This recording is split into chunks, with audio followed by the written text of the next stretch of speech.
Izuku Midoriya is in a world full of quirks, superpowers, or whatever the hell you want to call them.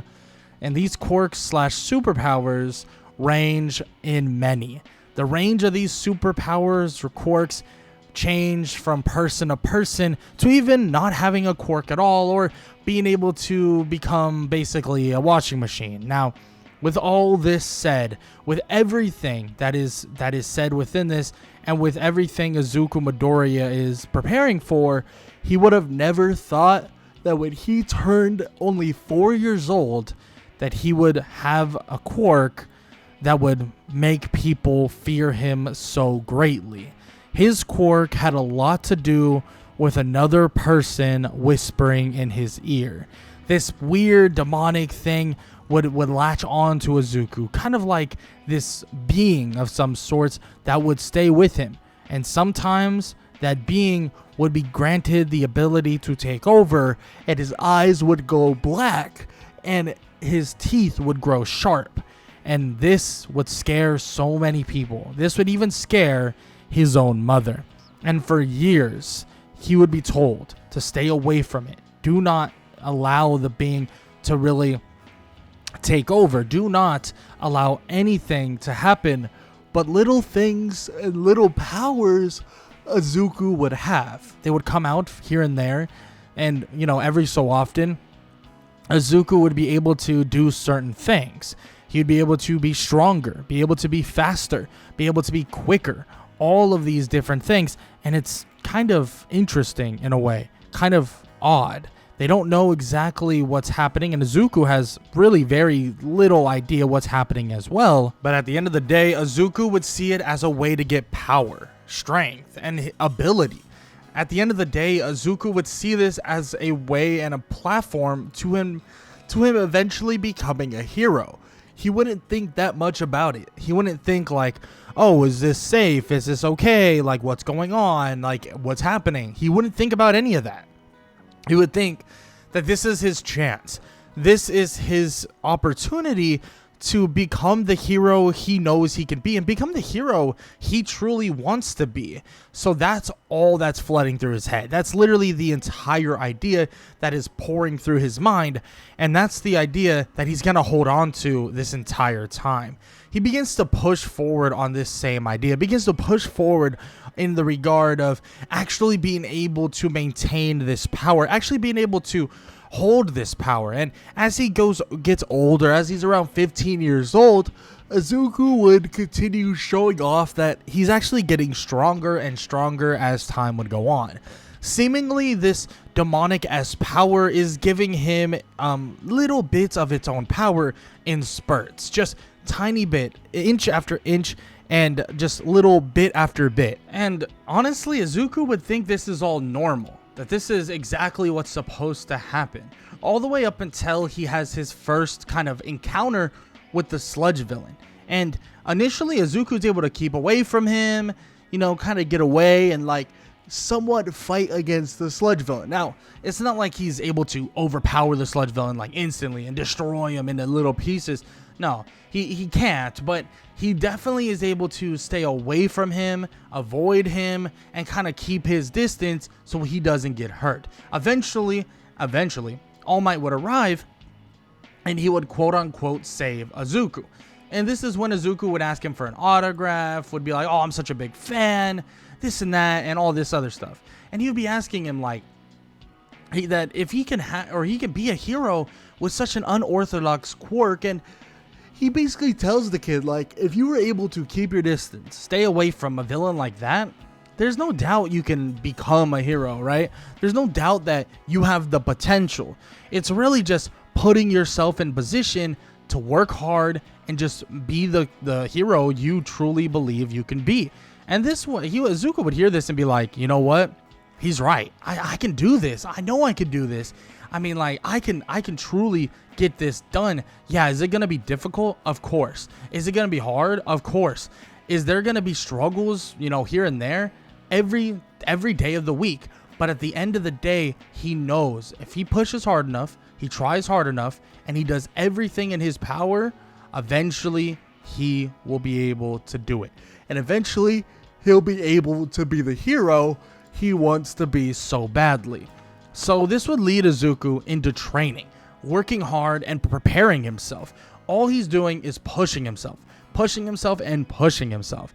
He wants to see how much power he can get out of this unorthodox kind of like emitter that is beneath him, this kind of weird mutation that he has, and this kind of odd thing that lays on his shoulders. He doesn't know where it's from, what is happening, or what's even going on, but he believes that it's giving him power in spurts, and that he could continue getting that power and continue getting some more of the abilities that he can truly show off. And he continues to try his best to do that. And this would lead him, obviously, to the UA entrance exam. And ironically enough, he wouldn't have like the hardest thing, or kind of the hardest the hardest test in the world. I mean, he's pretty physically inept, right? He's pretty strong, and he's able to get things done. So when he goes into that UA entrance exam, when he goes prepared and all the above, he takes the written portion of the test, and then he tries out for the practical, destroying a robot and another robot and another robot, and he continues to obliterate robot after robot, leading him to seeing this giant robot, a ginormous robot that is insane. We're talking about the size of buildings. And he tries to just leave, but then he sees a girl on the ground, a young girl by the name of Ochako Uraraka, and he goes to save her, tries anything. He goes toward the robot and he can't do a single thing, but then something happens within Izuku. Something happens in his mind. Something happens beneath the surface, and something snaps. He doesn't know what happens or what occurs. He has no recollection of what happened, but out of nowhere, he would get this aura of darkness surrounding him, and his eyes would go black, completely black. Yes, from time to time, they show up like this, and from time to time, they show up pretty dark, right? But Izuku still has a little bit of that color that he normally has. But this time, his whole eye saw everything would fill in this darkness, and his eyes would glow this neon green.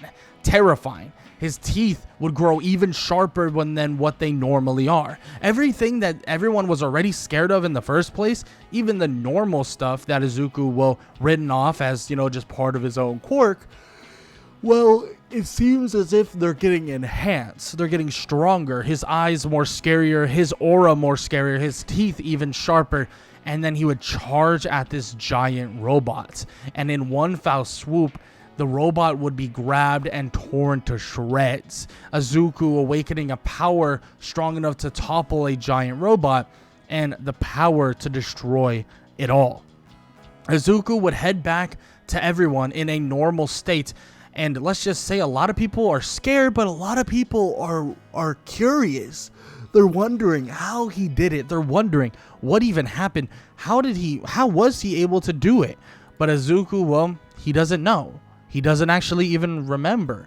He doesn't have any idea, actually. How did he do that? What even happened? And everyone's like, what? What do you mean you don't know? Like, that doesn't even make sense. I don't understand how you don't know. In which Izuku's like, I don't know. I really don't understand. In which, of course, everyone's like, okay. And even teachers would eventually ask him, like, what happened there? Like, how did you just awaken such crazy power? In which Izuku tells him that out of nowhere, he just felt the power arise from him, and he was able to destroy it. And that's all he knows. In which they're very, very skeptical. They're wondering, what did Izuku do? Like, truly, what did he do? Because there has to be something more than what he's leading on. There has to be something more than what's actually occurring, because there's no way it's just out of coincidence. There's no way that it's just out of nowhere Izuku was able to do this crazy thing. No, it makes no sense. It makes absolutely no sense.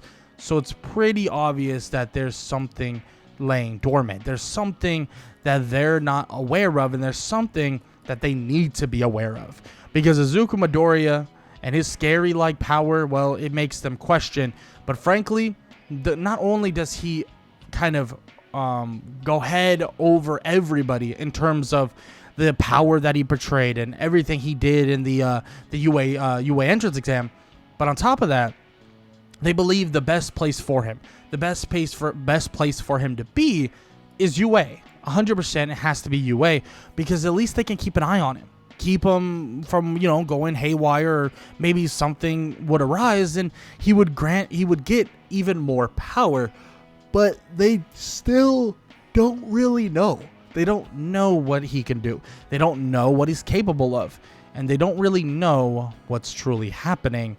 But at the end of the day, they believe that this right here, keeping him here and making sure that he can't just, disappear, making sure that he can't just go away, and making sure that, Izuku doesn't just, go AWOL out of nowhere, is probably best if they keep him in arm's length. So that's exactly what they decide to do. They keep Izuku Midoriya in arm's length. They keep him right where they can actually see him, and keep him right where they actually can control what's happening. Or at least that's what they believe they can truly do. I mean, with the help of Aizawa and many others, they should be able to control an outburst of some sorts. But at the same time, Izuku hasn't shown, he literally hasn't shown anything that he would somehow hurt somebody, or show that somehow he would do something along those lines. He hasn't shown any of that. So it's always good that he hasn't, and it's always good that he hasn't hurt nobody, right? I feel like that is definitely a good thing and a good sign. So they just want to keep him in check, keep him in arm's reach, to make sure that everything will end up all right. Eventually, he would go to UA, and eventually he would have 2 solid days. I mean, we would have the Quirk assessment, where Zuko would go through all of the different portions, and he would show that he's capable of almost everything. I mean, he's pretty strong, he's pretty fast, he's all of the above. I mean, he scores basically in the top 5 in every single category, which puts him up there with a lot of these people. Now, even with those scorings, everyone's thinking, you know what? Maybe he has the potential to be a really great hero, a really strong hero. Now, he doesn't do anything specifically well. He doesn't do anything insane. But when he goes and faces off with Bakugo and Tenya Ida, well, it's pretty obvious that he's pretty good. He straight up is able to handle Tenya and Bakugo when they go with, well, obviously with Ochako, when they try to take down both of the villains, quote unquote, right, Bakugo and Tenya, and grab the bomb. And it's pretty obvious that he's capable. He is taking them down. He is outpacing them. He is showing okay, maybe this kid is better than what we thought. Maybe he really is that next great hero, and maybe we should put a little bit more trust in what we believe he can do. And they believe that whatever happened that day is just unlocked potential that he really showed off, and the unlocked potential that he really gave off when he needed it. When things were going wrong, he was able to stop it. He was able to shut it all down. And that right there is something that they believe is important, and they believe that they're eventually going to be able to crack. They're eventually going to be able to get into, because Izuku might just have that potential to be that next great hero.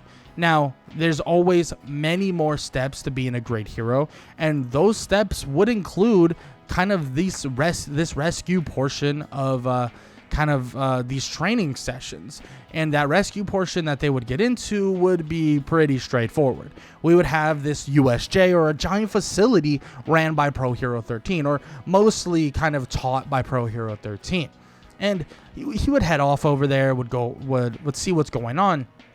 And Izuku, well, he would be surprised, because many villains would show up. A lot of villains would show up.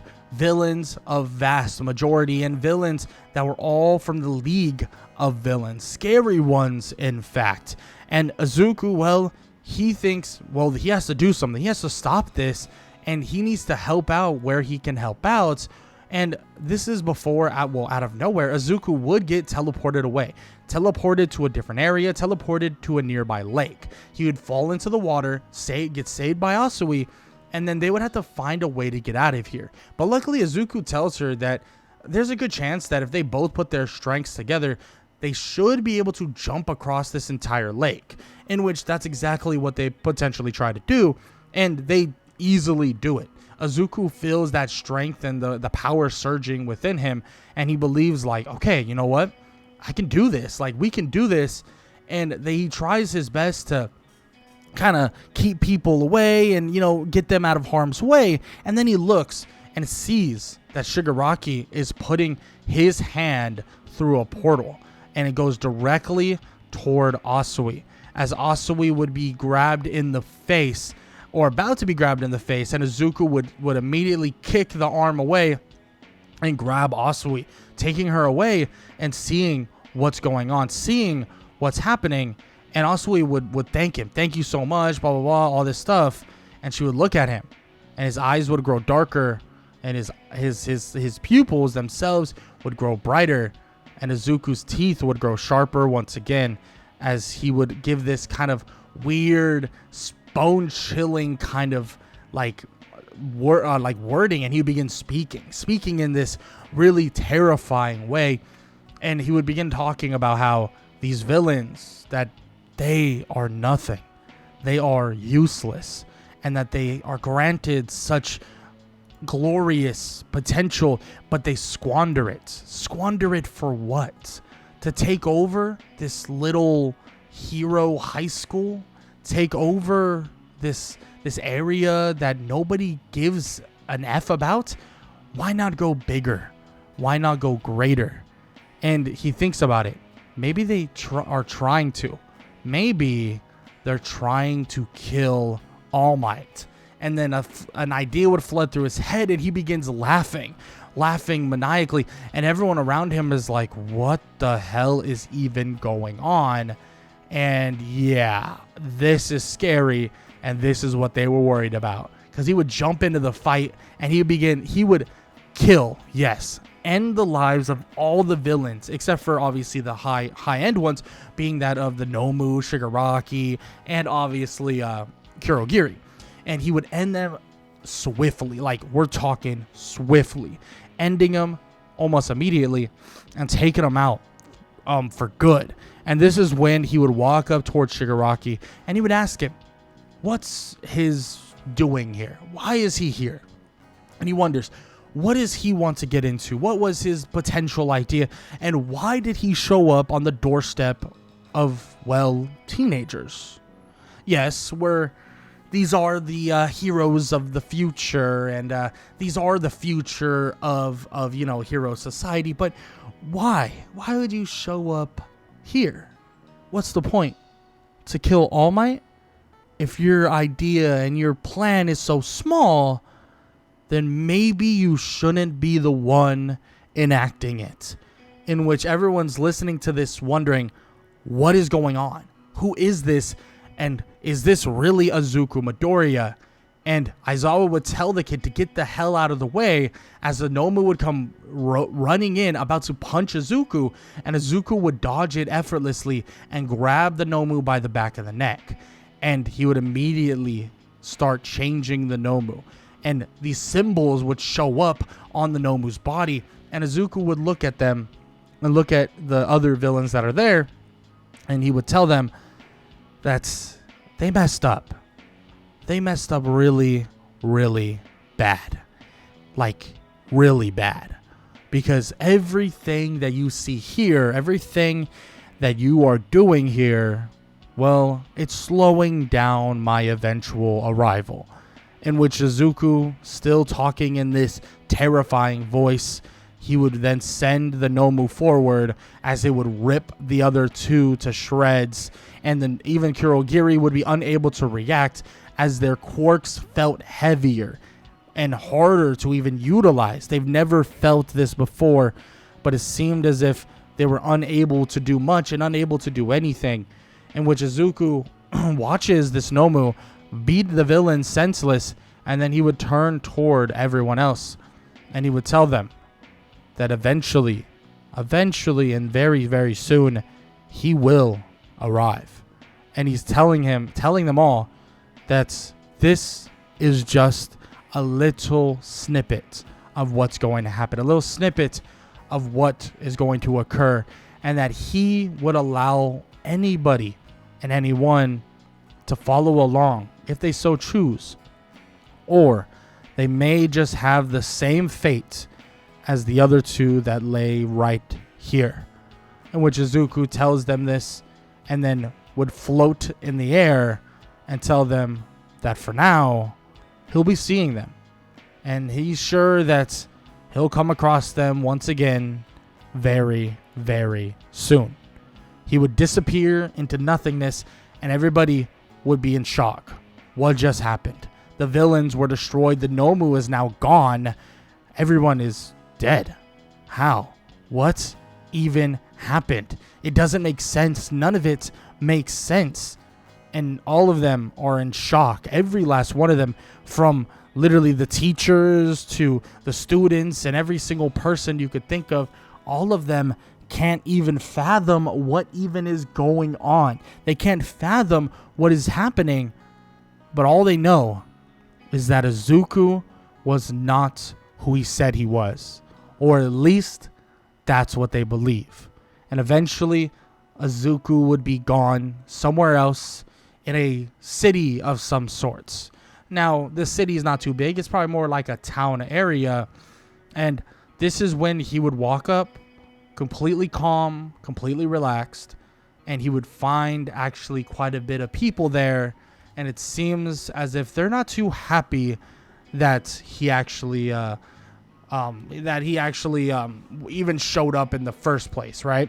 They're like, what is this? Who is this? And what's even going on? And Izuku would walk up. Izuku would approach and tell them that there's no need to strike. There's no need to fight. There's no need to attack him. He just wants to speak. That's it. He just wants to talk. That's all that he wants to do. And he begins speaking to some of the people that are there, especially after they attack him and he defeats them so easily. But he doesn't kill anybody. And he tells them that he means them absolutely no harm. And he tells them that they are something else. He's heard about them, actually. He's heard about them. He's seen that they live in a world, live in their little society, that they can do whatever they want. They can enjoy whatever they want. This town hasn't been really found, not talked about much, and none of anything crazy at all. But he wants to give them an opportunity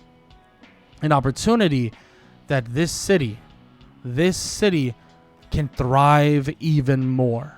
This city can enjoy their eventual, stand-alone enjoyment of doing whatever they want.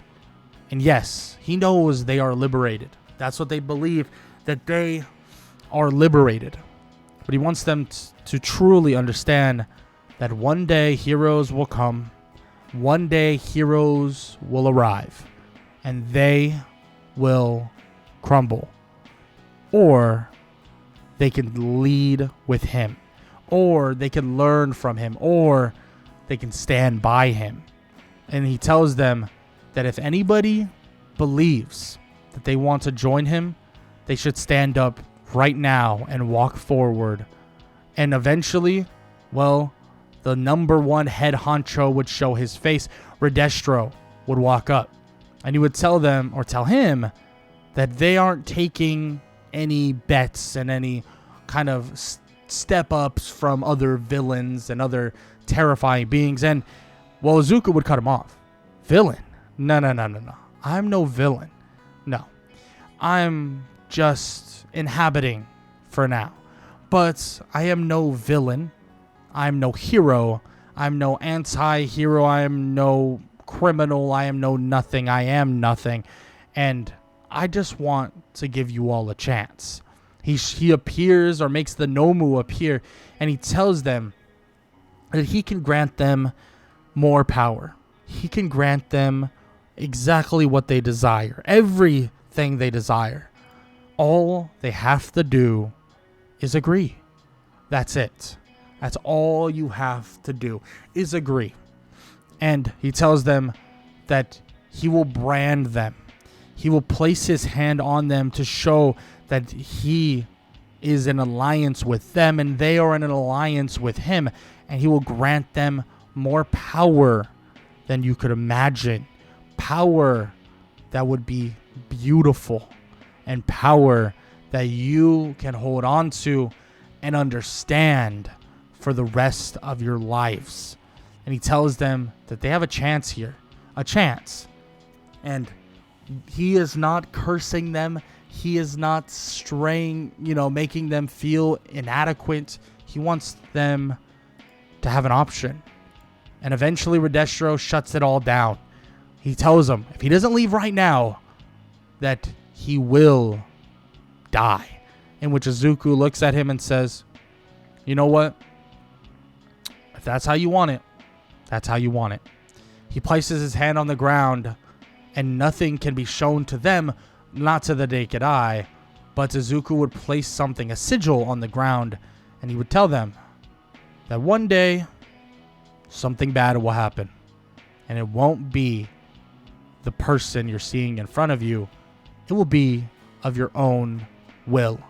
He walks away, and he would disappear into nothingness as if he just teleported away and he was gone. To the naked eye, Izuku Midoriya is gone, but he left a sigil back there, a sigil that will spread through the entire town. The entire town will feel the effect of this sigil itself and this curse, and it seems as if this curse will bring them everything that they never wanted to happen. The curse will ensue throughout the entire city, and Izuku will start eventually and slowly but surely showing them what happens when you don't agree to stand next to him.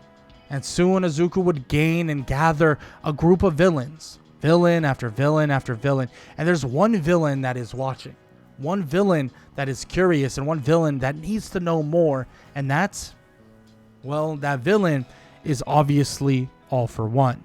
All For One is wondering how, where, and just where exactly did this guy come from, and how did he defeat Shigaraki, Kurogiri, and the Nomu so easily? It doesn't make sense. But Izuku himself, he finds a couple villains, you could say, a couple unknown villains that really, they need him. They need him.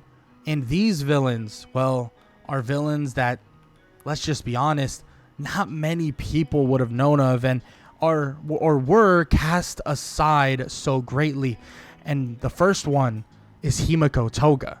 And Toga is granted a literal curse brand herself, and all the other ones as well, the ones that they eventually meet. Obviously, you have Toga, you have Dabi, you have Twice, and you have Splinter. And these four, all have gone through their bad ways, and they've all dealt with this kind of horrible discrimination, and Izuku helps them. And he realizes something. As he helps Toga, as he helps Splinter, as he helps Twice, these obviously being different events, these people being different, and these people, all of them having different personalities, different woes, and different issues. He sees something though. Dabi, interesting. You're not normal, are you, Dabi? In which obviously he's confused. What the hell are you even talking about? Like, normal what? Of course we're not normal. Are you dumb? Like, you got black eyes and I have scars all over my body. And Izuku's like, that's not what I meant. All of us, yeah, we're abnormal when you look at us. I got sharp teeth, black eyes, like you said, and my aura reeks of darkness. But no, that's not what I'm talking about. You, I can smell it on you. I can sense it on you. You are the brother of that Todoroki, Shoto Todoroki. But you don't seem to have a place in your heart that has any love for them anymore. I can sense it. All I can feel through you is hatred. In which, of course, Dabi's like, okay, What's it to you? What do you mean? Why does it even matter? Any of that? And he tells him, like, you know what? You're right. You may think it doesn't matter, but it really does to me. It really does. And he asks him, do you want me to give you this curse brand, give you this sigil? Because in all honesty, it may help you. It may make you more powerful. But maybe, just maybe, will it feel not as satisfying when you burn your family to the ground. In which he asks him this, and immediately Dabi's thinking, would it feel worse? Would it be not as satisfying? Maybe it wouldn't be. But Izuku then shuts it down and says he doesn't have to. He doesn't have to get this cursed brand because he's not cursed necessarily. Not by his own fruition. He was strong, powerful. His flames burned brighter than anyone else's. Twice, Toga, Splinter, these were cursed immediately. You, on the other hand, you were blessed. It's just your body didn't understand your blessing. And this is when Izuku would show these flames that he creates himself, and he would immediately dissolve these flames all around Dabi. Dabi would begin to scream, and everybody would tell him to stop. But then Dabi would stop screaming. It wouldn't hurt anymore. The scars on his body, would slowly disintegrate. It would go to its normal color, no longer bruised, battered, and destroyed and burnt, and Dabi's entire body would presume itself back to normal, or at least what normal was. His hair white once again as the dye itself would burn away, and he would look at his skin and look at his body entirely, and Izuku would tell him, this power you have, it's a blessing. It truly is. It is not a curse. So I will not do that for you. I will not brand you with a curse brand. I will not give you that. Yes, will it make you more powerful? Yes, but you don't need it. You don't. Because the blessing is to really understand how quickly they threw you away and how quickly that fire burned you to what you were then and now. You don't need the reminder that laid on your skin. You just need the reminder that's up here. And he would tap himself on the head, and he would tell them that soon, very, very soon, a fight will break out. Something will happen, and it will be their time, their chance, and their moment. And that moment will be sooner than you can imagine. And soon, Izuku would be watching. Izuku would be prepared. And as days turned into weeks and months, and then weeks turned into months, Izuku would see this little thing pop up. This tiny little image pop up. And this newscast would show. And they would say that it seems as if All For One and, well, All Might himself are clashing as they speak. And Izuku would put a sigil on the ground, and he would tell them, all of them, to step on it and prepare. Because this right here is where the hero world will feel every single shockwave for the rest of their lives. But that is where we're going to end off this part 1 of 2 of What If Deku Had a Demonic Quirk. Izuku Midoriya is watching closely as All Might and All For One are on their last gasps, as they're about to take this to the next level, and as they're about to basically go 1 for 1 here, and it seems as if someone is going to come out on top. Someone is going to be the victor, but they don't know just yet who it's going to be. And this would lead to All Might utilizing his United States of Smash, and as he does, he would send All For One flying toward the ground, and he would be borderline unconscious. But as this happens, Izuku would tell the other villains or the other people around him that he must now leave.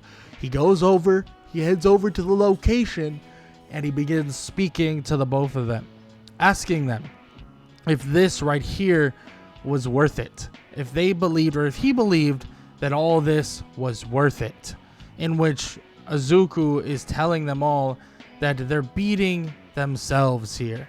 That they don't understand that there's a bigger fish at play. There's a bigger threat here, and he's standing right in front of them. In which All Might tells Izuku that he doesn't have to do this. He's a good kid. He doesn't have to go through with this, but immediately this disembodied voice would tell him, Izuku's not here. He's been gone for a very long time, but don't worry. Soon you will see him, but that soon is not right now. Izuku would pick up All for One, and he would begin to take his own powers. And it seems as if Izuku is channeling this otherworldly power and absorbing it into himself. And as he does this, he would tell All Might that this right here is where things will end. This right here is just one step closer to domination and one step closer to getting what he wants. And that is true freedom. All Might would go and try to attack Izuku. He would try to fight him. He would try to do something, but Izuku would easily defend against him. And he would tell All Might that this isn't where he will die. This isn't where he will pass. This isn't where he will fall. He will fall eventually. He will die eventually. But right now, no, that's not the time. And he would eventually just leave the lifeless body of All for One and tell All Might that they're going to have to make a choice pretty soon. And that choice is to side, well, on the side of humanity or side with him. He would disappear and everybody would be in shock as the lifeless body of All for One would lay still and nothing would occur. And Izuku would be just out gathering more and more resources and more forces as everybody in the hero community is scrambling. Every single person, every hero in Japan is scrambling. And Izuku, well, he wants to have a word with one other villain, someone that he believes can, be very, very useful here, and that is Overhaul. But that little meeting would go haywire pretty quickly, and they would try to attack Izuku. They would try to attack Izuku, Toga, Dabi, Splinter, and Twice, and they would be overwhelmed. Overhaul would be overwhelmed. Everybody there would be overwhelmed very quickly, and the powers that they've been granted and the strength that they hold would be way too much for Overhaul and his kind of group to even handle. Nothing they could do can really touch Izuku and the people that surround him, and nobody can really even handle what's going on. They're in shock though. They're in complete and utter shock, thinking, how is he this strong? How? It doesn't make any sense at all. It makes literally zero sense that he's able to do what he's doing. It makes no sense that he's able to actually uphold what he's upholding. The strength that he holds is otherworldly. The strength that he holds makes no sense. And they don't understand, but soon many people, even on the side of Overhaul, would begin saying that, no, they want to swap sides. They're not going to work with Overhaul if the difference in strength is so large. The difference between the two is so massive. They're not going to stay with somebody who can't protect them, who can't really lead them in the right direction. They'd rather stand by somebody who is all powerful, stand by somebody who can grant them even more power. In which Izuku, well, he hears this and he shuts this down. He says that he doesn't want anybody that is willing to just flip sides so easily to join him. It doesn't make sense. It doesn't make sense at all. Someone who is so unloyal, I mean, why would he ever want them here with him? He would then send Dabi to basically cleanse every single person there, destroying and lighting on fire everybody besides a couple people that still stood beside Overhaul. And Izuku would tell Overhaul and tell them that they have a simple choice to just alliance themselves with him. That's it. You don't gotta stand by him. You don't have to walk the same path. You just have to stay out of my way. In which Overhaul would briefly agree to this, and even Izuku would believe that the fear that he's been showing and the fear that is over, like, the entirety of Overhaul, what he's feeling is enough to make him, obey. But he's not sure just in fully. But Izuku would eventually have some other things that need to be dealt with, and that includes heading off, and also going back to that same city that refused to join him in the first place. And when he arrives, he sees that a lot of them are suffering. They're being destroyed from the inside out, and eventually the words of Izuku and the curse that was placed on this place and this area, well, it makes everybody change their mind, and Redestro would lose control. And when he gets there, when Izuku would arrive, Redestro would be gone, would be dead, and everybody would be surging, wanting to get out of this place. And Izuku would lift the curse, and he would allow them to grant access into his own army, into his own personal brigade. And Izuku allows them to stay loyal to him, and he grants them powers beyond their imagination. And Izuku, for days on end, would continue gathering this army, continue gathering these forces, and eventually he would gather so much that would include even a giant monstrous creature by the name of Gigantomachia. Gigantomachia was someone who was loyal to All For One, but with everything regarding All For One and everything actually involving Izuku absorbed everything involving All For One, allowing him to actually gain full control and full loyalty of Gigantomachia himself. And in doing so, in actually granting himself and getting the control that he needed and the control that he wanted, Izuku Midoriya now has an army that will siege upon Japan, and that eventually siege upon every single person that is alive, and every person on Earth.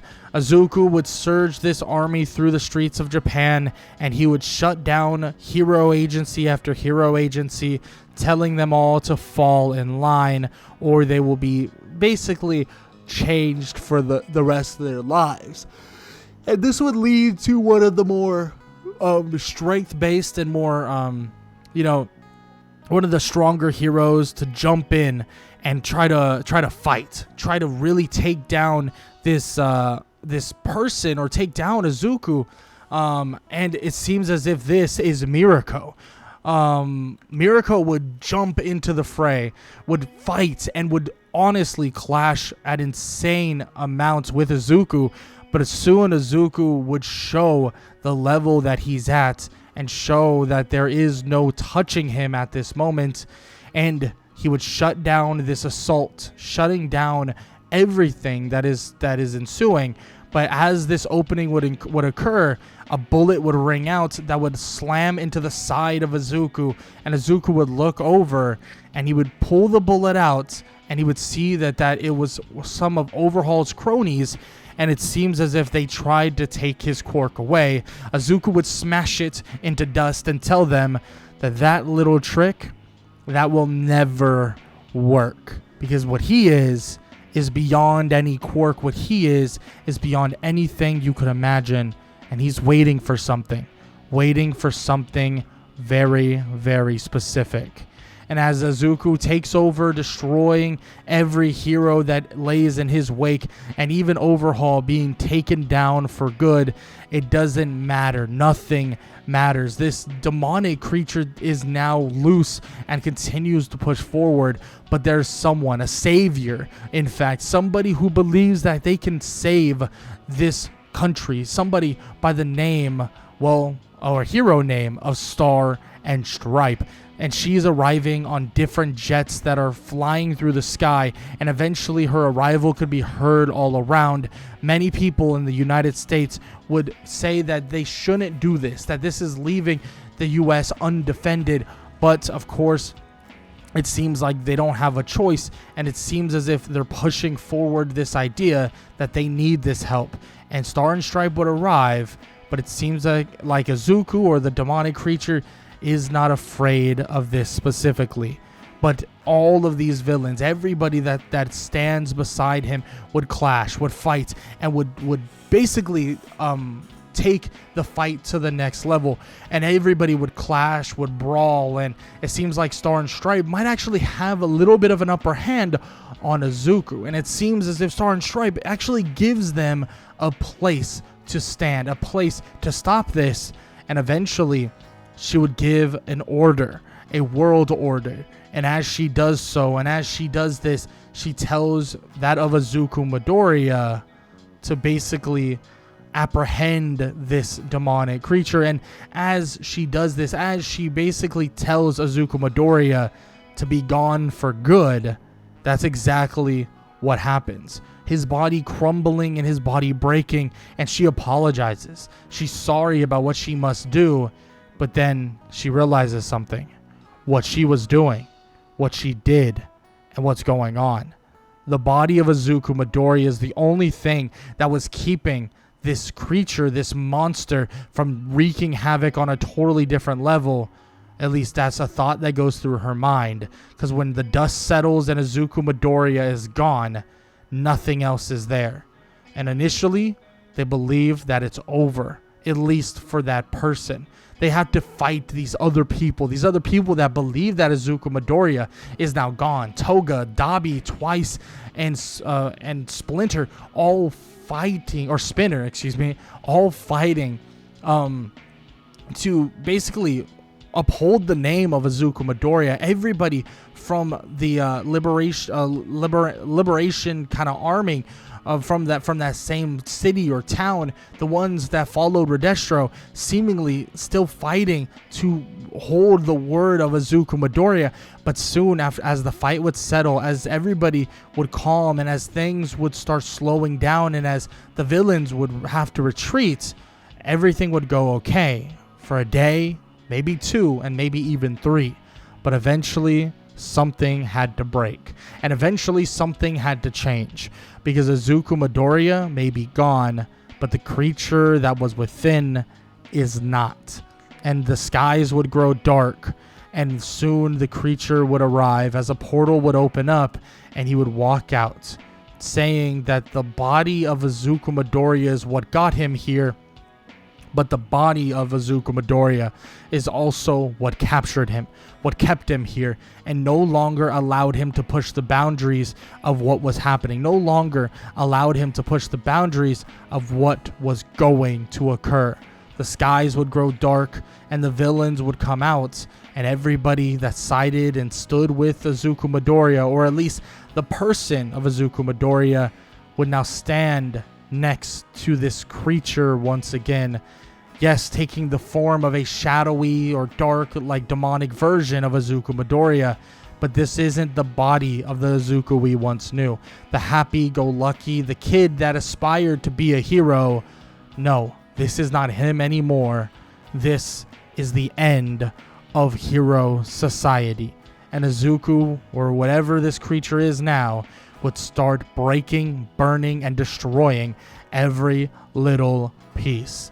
Japan, then it went to the US, and then it soon would grow all around the world. And even Star and Stripe and many others, they wouldn't have a choice. They wouldn't stand a chance, because there is no name of this creature. Izuku Midoriya is no more, and they let loose exactly what they feared the most. They broke open Pandora's box, and they had no idea that it was going to happen. And soon, this creature that was once Izuku Midoriya would bring darkness and wreak havoc to the entirety of the world of My Hero Academia, changing the landscape forever. And finally, he was ready and willing to allow his own vision of this world. And as years would go on, as hundreds of years would go on, that vision would soon be realized, and this world would no longer be the one we once knew. Filled and full of creatures, among them all, some terrifying, some not so much, some that would only be there to truly serve Izuku, Midori, or whatever this creature now goes by. And soon, this life that they once knew would be a distant past and a distant memory, with many humans that would try to survive, many humans that would try to live in the shadows and hide and do this and that. They would try. They would. But nothing they would do or could do would stop this eventual arrival of the darkness and the eventual arrival of everything crumbling to the ground. At least the things that they once knew, and at least the things that they once enjoyed and loved. And soon the world would be over, and this creature that once inhabited a young kid, smiley and happy kid, would now be the reason the world changed forever. But with all that said, I hope you guys enjoyed this series. And if you guys did, please show some love. Leave a like, leave a sub, leave a comment down below. All that good stuff. I know this is a little bit shorter of a video and a shorter what if in general, but I hope you guys still enjoyed the video. And yeah, with all that said, I hope you guys have an amazing day. Later.